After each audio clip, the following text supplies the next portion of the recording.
The Dardanelles, a narrow strait, a watery gateway. It held immense strategic importance during the First World War, connecting the Aegean Sea to the Sea of Marmara. The Dardanelles offered a tempting prize. Control this strait, control the lifeline to Constantinople, the capital of the Ottoman Empire, a vital ally of Germany. For the Allies, the Dardanelles presented a strategic opportunity. A successful campaign could knock the Ottoman Empire out of the war. It could open a supply route to Russia, a much-needed boost for the struggling Russian forces.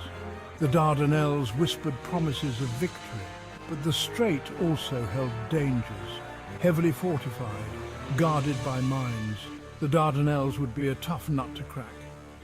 Yet the potential rewards seemed worth the risk. The Allies decided to gamble. They would attempt a daring naval assault. The Dardanelles awaited.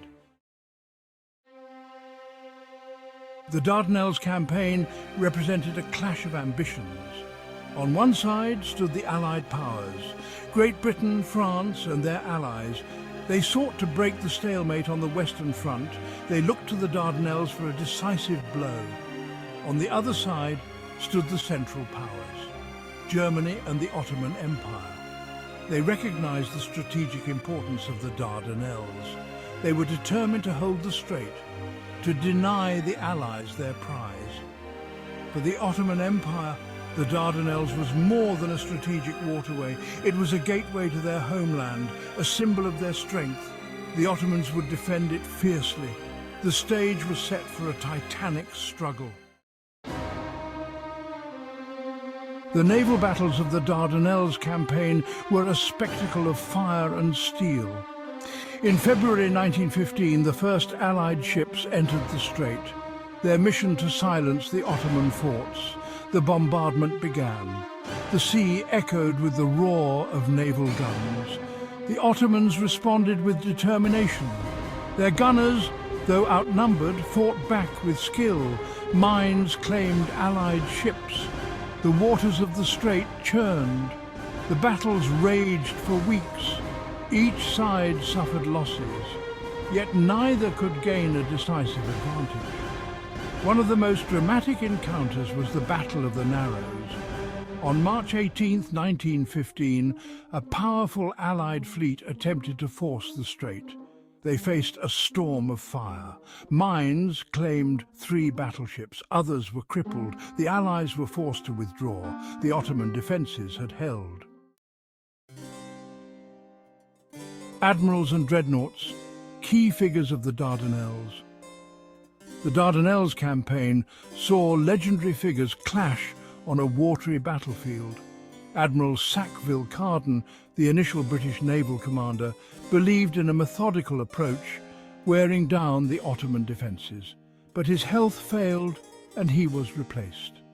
Admiral John de Robeck took command.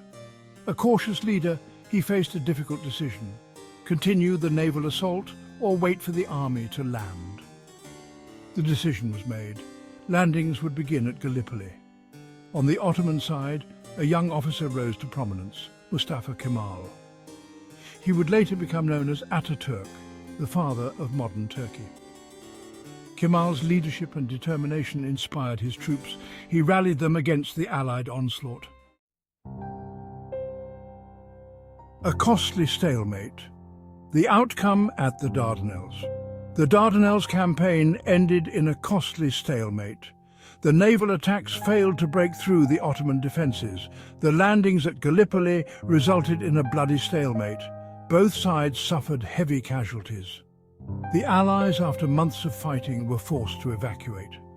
The Dardanelles campaign had a profound impact on the war. It had been a costly failure for the Allies.